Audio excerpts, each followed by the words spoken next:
Assalamu alaikum, mai magana Dillala daga tashar Arewa 24. Wannan zama na zauna ne saboda mahimmancin alwala, saboda na ga zuwan coronavirus tana ta koyawa mutane tsafta.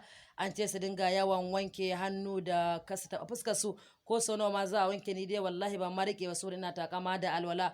Kowa dai ya san alwala tsarki ce ga musulmi, sannan kuma garkuwa ce, sannan kuma kankarar zanabi ce. Saboda haka mu musulmi muna alwala sau 5 a rana. A kowace alwala kuma muna wanke fuskokinmu da hannuwanmu sau 12. Idan ka tara sau 5 a rana, shi zai baka muna wankewa sau 60. Saboda haka da aka zo alwala, dan Allah wa tadluku da cuccuɗawa, ku cuccuɗa, sannan kuma ku yi alwala mai kyau yanda Ubangiji Allah zai kare mu. Kuma yana kira ga dukkan mutanen duniya baki ɗaya da mu dinga biyayya da hukuma. Duk abin da gwamnati ta ce mana mu dinga biyayya a gare ta, banda gardama, saboda muka samu rashin lafiya nan, ita ce za ta zo ta kare mu, ta ba mu magani, ta kuma ba mu asibiti inda za mu kwanta.